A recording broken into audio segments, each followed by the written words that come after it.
Hi everyone, it's Niamh here and welcome to my art journaling channel. Today we're going to be playing around with using some die cut images in my art journal pages. So this is the last page in my craft journal. It's taken me a while to finish this journal, even though it's a beautiful journal to work in. I've been very slow with it because I've been working on so many different journals. So if you're interested in seeing a full flip through of this journal, that is up on my YouTube channel. I think went up at the start of January, so go back and have a look at that.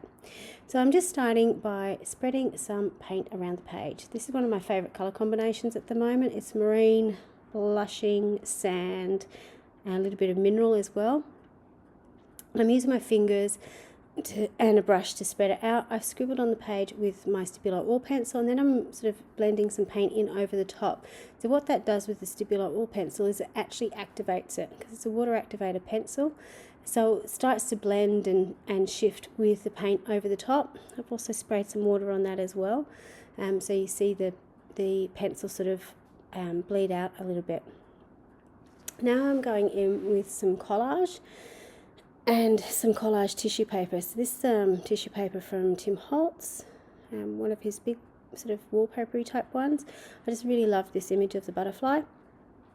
And I'm just going to use some gel medium to glue everything down. So just to be aware, I'm actually applying the gel medium with my finger. You can see that the Stabilo oil pencil in the background has smudged because, again, it is water activated. So, you know, I like that, and particularly in this, I'm not looking for a particular really clear drawn line in the background. I'm looking for it to be a bit smudgy. If you didn't want that effect, obviously put the pencil on at the very last part of the drawing. So just be aware that if you're going to do it mid drawing, it's going to smear and shift and so on.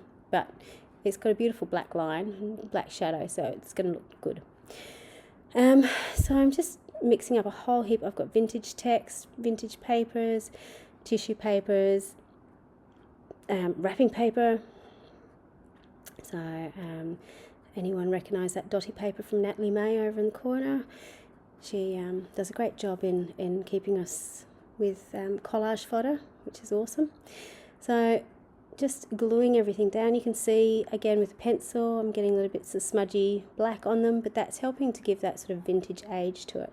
I've also chosen my papers that I'm using. They're tiny little scraps of bits and pieces in my box, but I have chosen stuff that have a similar colour tone. So they've sort of got that creamy colour tone, which matches the creamy colours from the sand in the background as well. So unlike other collages I've done where, you know, I might have lots of different bright colours on the page and all sorts of crazy things happening, this I have actually chosen to sort of blend in together.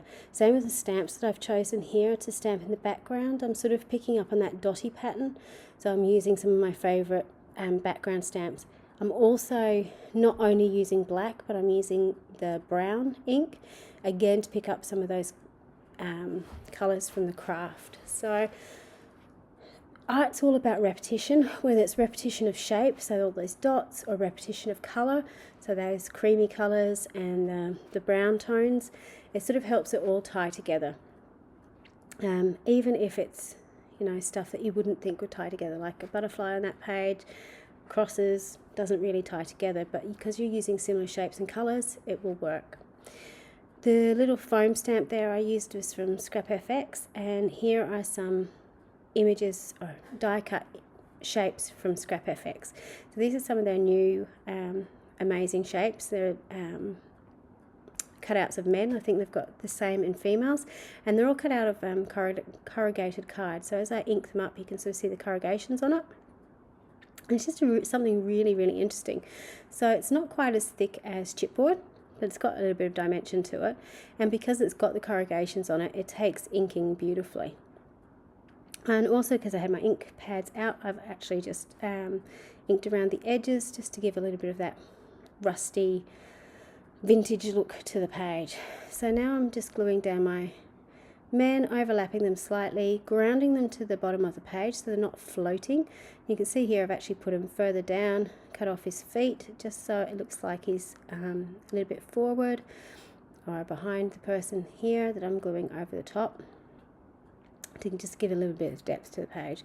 When I glue them down, I just wanted to add something extra to them, and quite often when I do figures I like to add a little bit of a height to them. I'm going to be devastated when this height washi runs out. I don't know what I'm going to do, but it just sort of helps to finish off the page. It also echoes some of those pinky colours in the background, so again it's that little repetition. The final thing I'm doing is giving them a shadow to push them out of the page somewhat. So again, going back to my Stabilo oil pencil, doing a bit of drawing around the outside and then water activating it.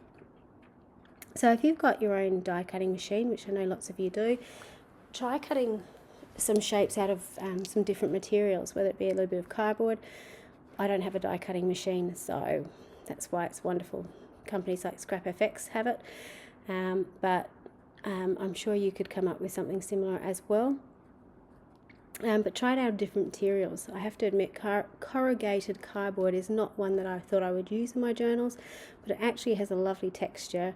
The colour works so well with the craft journal as well. It just really fits in beautifully. So the final thing I was doing, just to echo again that red that I put on the page, I've put some red in the background with my red Stabilo oil pencil to sort of blend it all together. I have learnt from previous mistakes. You can see I moved my iPad out of the way when I started to splatter. I just used some white acrylic paint, or acrylic ink, sorry, to splatter across the background. And this is the final page. It was really quick and easy to do. You can see those layers of colours, sort of the brown tones of the stamping and the black, that little bit of red to highlight the red of the heart. It all sort of blends together and gives you this real vintage, grungy feel to the page, which I really liked. So I hope you have a go at doing a little abstract like this. It'd be a great one to convert onto cards, scrapbook pages, do as a little canvas on your wall.